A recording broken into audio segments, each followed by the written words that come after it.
Bonjour. Je suis ravie de contribuer aux discussions du premier congrès du GIS et ravie de le faire à cette heure-ci. J'espère que vous avez tous bien déjeuné et que s'il y a de l'incompréhension ou de la faiblesse dans mon propos, on pourra le mettre sur le compte de la somnolence suivant les repas. Donc ce que je vais présenter là, effectivement, ce sont quelques pistes de réflexion autour des manières d'envisager l'analyse des relations ou de l'absence de relations d'ailleurs entre mobilisation et participation, ce dernier terme étant entendu dans un sens plus large que la seule participation aux dispositifs et procédures instituées, et donc dans le sens porté par la revue Participation. En précisant aussi que ce que j'ai été amenée à écrire dans le cadre de cette commande, dont je me demande encore pourquoi je l'ai acceptée, est un point de vue particulier, découle de choix et d'une posture spécifique, plus qu'un état des lieux prétendant à quelque exhaustivité que ce soit. J'ai donc essayé dans cette présentation et dans l'article dont elle est issue d'aborder cette question générale de différents points de vue, du point de vue des filiations entre mobilisation ayant prôné la participation et dispositifs institués, du point de vue des tensions entre conflits et coopération, du point de vue des pratiques participatives à l'œuvre au sein même des mobilisations et des mouvements, et enfin du point de vue des enjeux ou des valeurs attribuées, et y compris par les chercheurs eux-mêmes, à la participation en tant que telle. Alors, s'agissant des éventuelles filiations, entre notamment la période des années 60-70 et la période contemporaine, on peut parfois en repérer, à condition d'opter pour une approche qui réinscrit les initiatives actuelles dans l'analyse des réseaux d'acteurs et dans la prise en compte de l'histoire sociale et politique des contextes qui sont considérés. L'exemple le plus paradigmatique d'une filiation de ce type est clairement localisable dans le cas brésilien, où on voit bien que l'émergence du projet participatif brésilien développé depuis la toute fin des années 80 dans les mobilisations et les discussions... On voit bien qu'on peut clairement retracer l'émergence de ce projet participatif dans les mobilisations et les discussions développées sous la dictature et dans les revendications populaires qui ont émergé et qui se sont constituées à ce moment-là autour de la citoyenneté et de la participation. Dans les contextes européens, on a un peu plus de mal à repérer des filiations aussi claires ou aussi immédiates, et certains considèrent qu'au bout du compte, seul le projet d'une participation conçue comme un outil politique destiné à améliorer, à remédier aux limites de la démocratie représentative aurait traversé les décennies. L'autre volet qui existait à l'époque, celui d'une participation qui était conçue comme un outil de contestation sociale et politique, n'ayant, semble-t-il, pas eu la même postérité aujourd'hui. Mais il me semble important de souligner d'emblée qu'en travaillant sur ces filiations et sur les autres dimensions des relations éventuelles ou existantes entre mobilisation sociale et politique et participation, il me semble essentiel de souligner qu'on ne peut pas les penser comme relevant de deux espaces clairement distincts. On pourrait séparer et délimiter de manière relativement autonome et penser uniquement dans la confrontation. Mais parce qu'en faisant ça, on manquerait certainement une bonne partie des dynamiques à l'œuvre. Et là encore, c'est plus dans une approche qui prend en compte la complexité des configurations locales, des contextes, des imbrications et des circulations autant d'idées que de personnes. C'est une démarche de ce type qui paraît être la plus fructueuse. La plus fructueuse, d'une part, parce que ce sont dans les échanges et les confrontations, entre autres entre action publique et mobilisation, que se formulent et se construisent à la fois les objets et les acteurs légitimes des politiques publiques. Et d'autre part, parce qu'on a assisté depuis plusieurs décennies à de profondes transformations des modes d'engagement et des modes de gouvernement, notamment avec l'émergence d'acteurs dont le caractère étatique, institutionnel d'une part, ou société civile d'autre part, est plus que discutable. Il y Il y a des travaux, notamment d'anthropologie, mais pas uniquement, sur les ONG, par exemple, qui montrent bien que dire qu'une ONG fait partie de la société civile est quand même une vaste plaisanterie. Et qu'au bout du compte, dans certains cas, ou voire dans un nombre de cas certains, une ONG, c'est jamais qu'un ministre qui a changé de papier en tête. Donc tout ça pour dire qu'il y a non seulement des effets de circulation, de coproduction, y compris dans le conflit, dans la tension et dans la contestation, entre mouvements sociaux, mobilisation d'une part et acteurs plus institutionnels d'autre part, mais qu'en plus, dans le contexte actuel, les frontières entre ces domaines sont extrêmement floues et on a beaucoup de formes qui ne sont pas attribuables de manière immédiate et limpide à une dite société civile qui serait distincte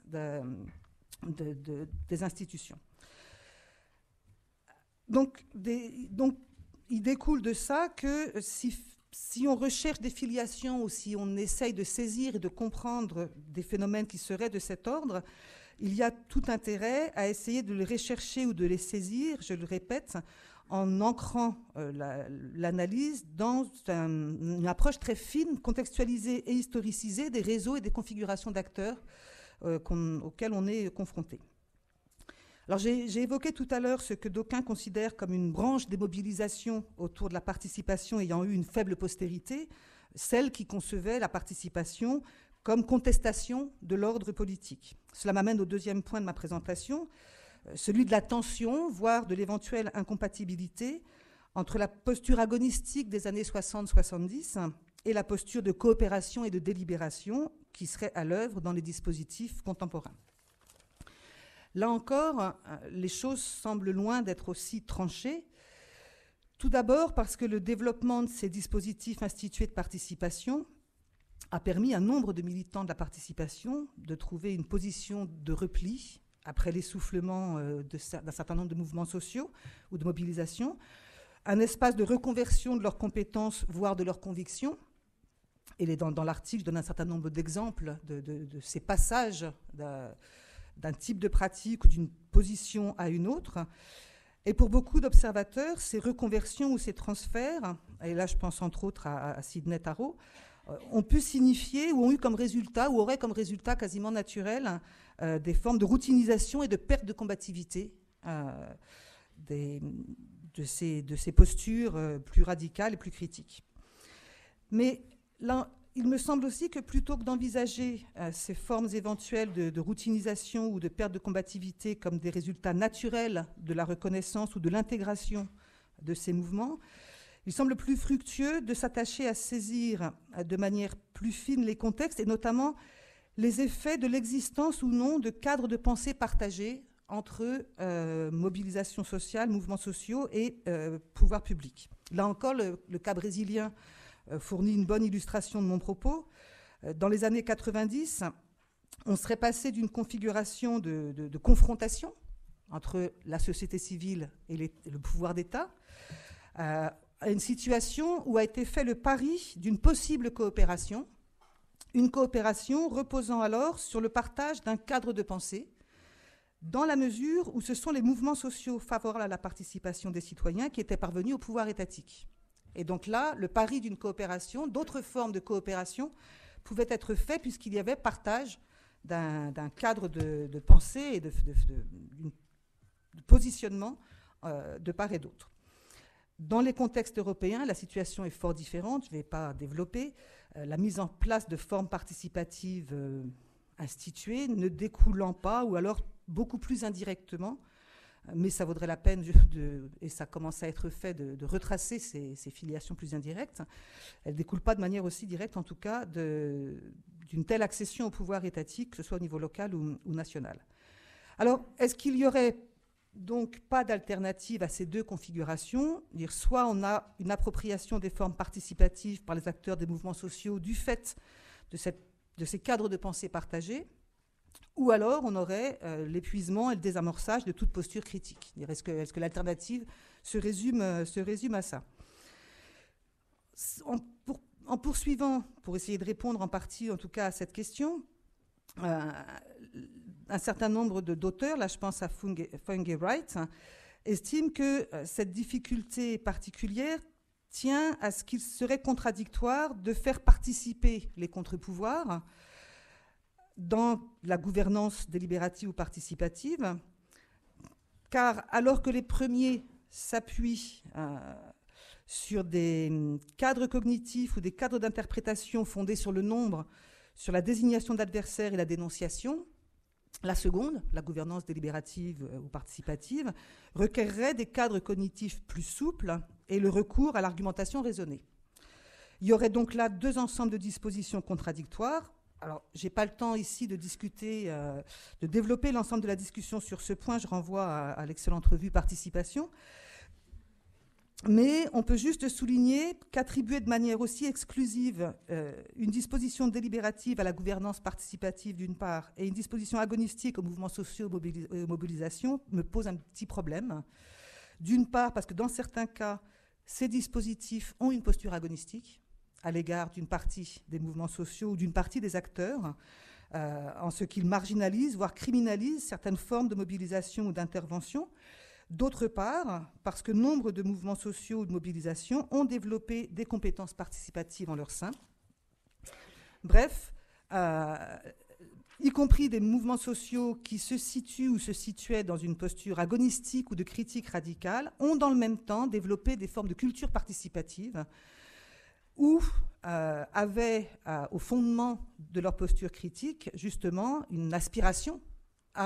au développement de formes plus participatives de débat, de discussion et de prise de décision.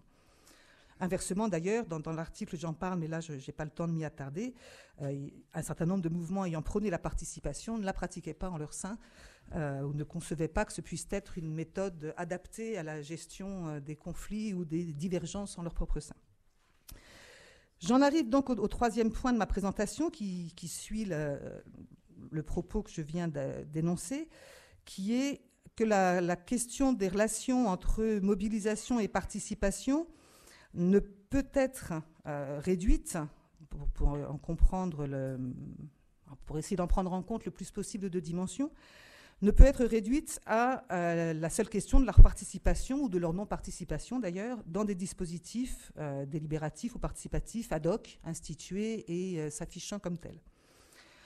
Là, je renvoie aux travaux de Pauletta ou d'autres travaux qui ont porté sur les mouvements altermondialistes et ceux de Donatella Della Porta aussi,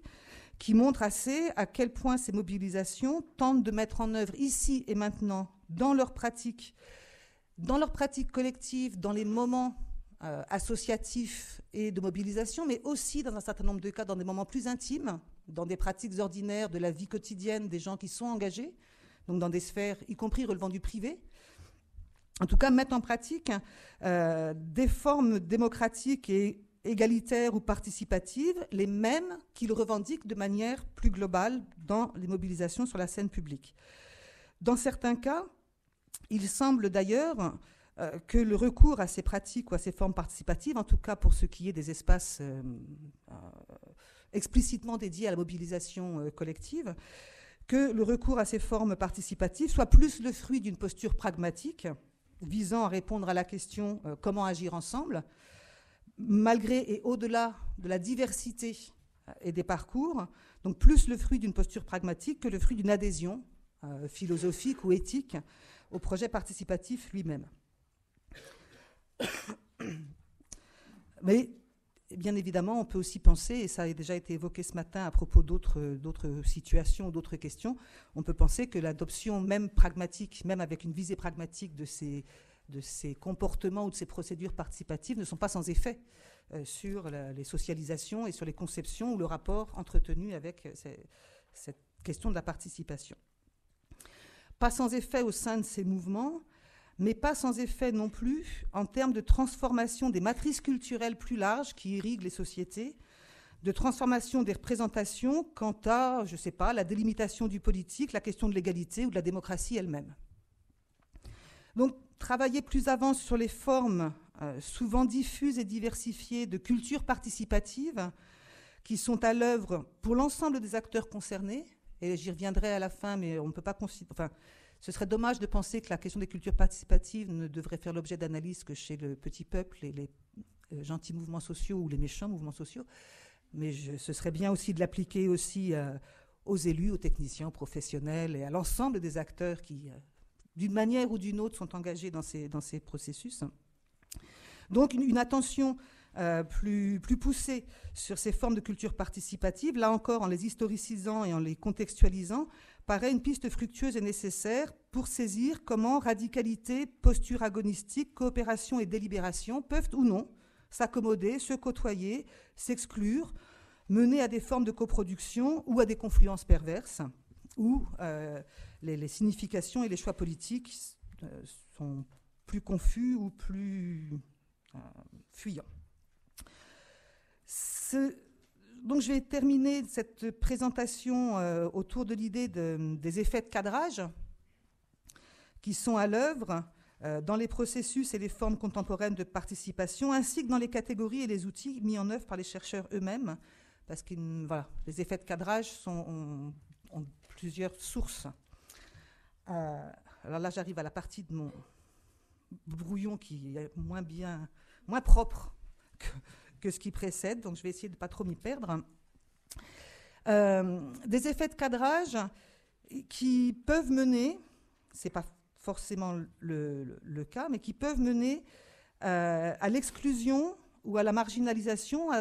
en tout cas à la délégitimation, de certaines formes de participation ou à la remise au centre des acteurs de la démocratie représentative, ou surtout d'ailleurs à la remise au centre de systèmes de valeurs implicites et non soumis à la discussion. Là-dessus, c'est vrai que un certain nombre de travaux en anthropologie ont pas mal travaillé ces questions-là. Je pense notamment à des travaux qui ont été menés en Afrique subsaharienne sur la manière dont les catégories et la logique du projet politique participatif porté par des ONG rentraient en tension avec le modèle politique de la société locale. Et ces travaux soulignent l'ancrage des processus de politisation dans des contextes, dans un ensemble de relations sociales et de représentation, et aussi de représentation quant à ce que c'est qu'être un sujet politique. Et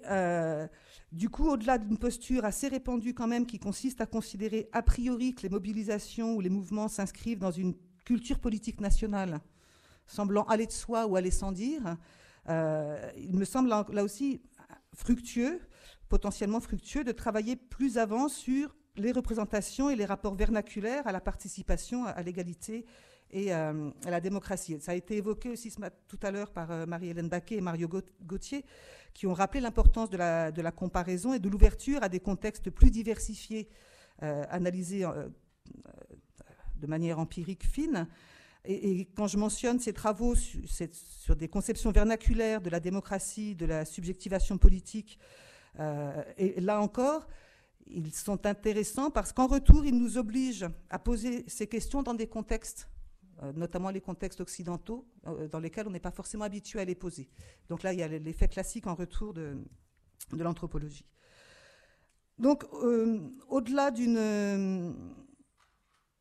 donc, effets de cadrage qui peuvent amener donc, à l'exclusion ou à la délégitimation de certaines formes de participation, ou qui peuvent contribuer aussi à rendre certaines formes de participation proprement invisibles dans les recherches, avec là des effets de redoublement de leur faible visibilité politique. Donc, il me semble qu'au-delà d'une posture qui s'intéresse, qui a été assez développée dans ces travaux sur les liens ou les tensions entre mobilisation et participation, au-delà d'une posture qui s'intéresse à l'acquisition réciproque de compétences et de dispositions, il semble intéressant de s'intéresser à la diversité des manières de penser et de mettre en pratique, avec un S à pratique, la politisation et les expériences démocratiques que font les acteurs eux-mêmes. Pour terminer, et là vous voyez, je n'ai même pas écrit à la main, je reviens à la version tapée, on trouve un certain nombre de travaux récents, tant théoriques qu'empiriques, qui s'attachent précisément à penser à nouveau frais ces articulations entre conflictualité et participation ou délibération, pour s'attacher à saisir la pluralité des processus de subjectivation politique. Je pense au travail de Francis Chateau-Renaud sur la balistique de l'action collective. Je pense aussi à un article récent de Jean-Michel Fourniou qui utilise la notion de mésentente de Rancière pour analyser et faire sens des processus de politisation qui sont à l'œuvre dans des scènes de délibération autour de questions environnementales. Donc là, j'ai pas le temps de les présenter plus longuement là. Je renvoie à la version plus longue de l'article.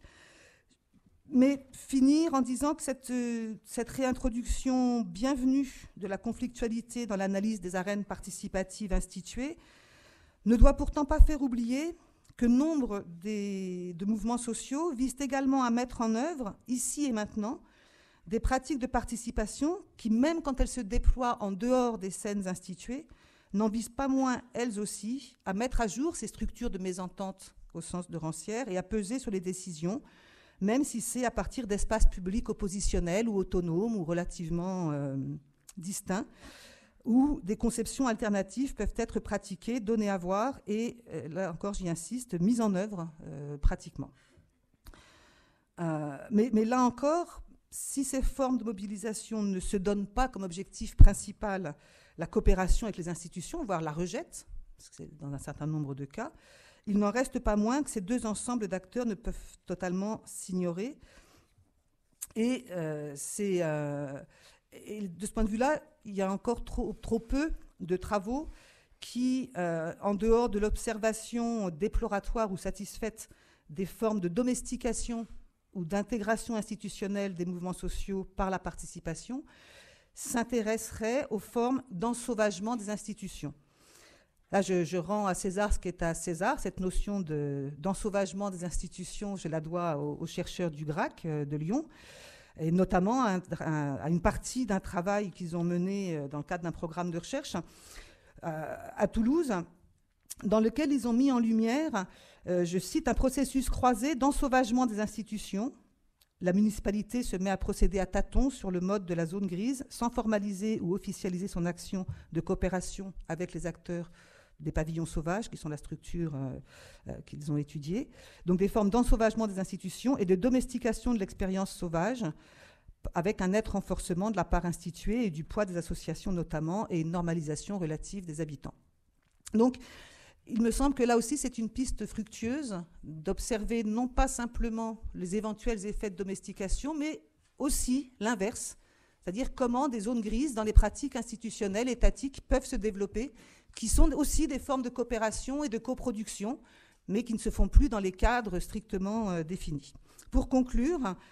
il est donc sans nul doute nécessaire, pour saisir les relations entre démocratie participative et mouvements sociaux, d'une part de situer ces deux ensembles de processus sociaux et politiques dans une historicité et une complexité plus amples, et d'autre part de dépasser une vision binaire qui attribuerait un ensemble de vices, de vertus ou de postures, selon les points de vue, à l'un ou à l'autre,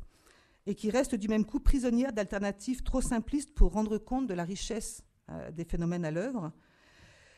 Mais il est tout aussi nécessaire de ne pas limiter la question de la participation au seul dispositif constitué par les institutions ou affichant explicitement cet intitulé dans l'espace public, parce que la participation se déploie aussi dans d'autres espaces et selon d'autres modalités, y compris au sein de mouvements ou de collectifs peu visibles ou se tenant volontairement à distance des dites institutions. Et ces processus de participation-là sont aussi des espaces où se fabriquent des subjectivités politiques qui contribuent à transformer et à entretenir le débat sur ce qui fait société, ce qui fait participation et les enjeux de leur transformation. Merci.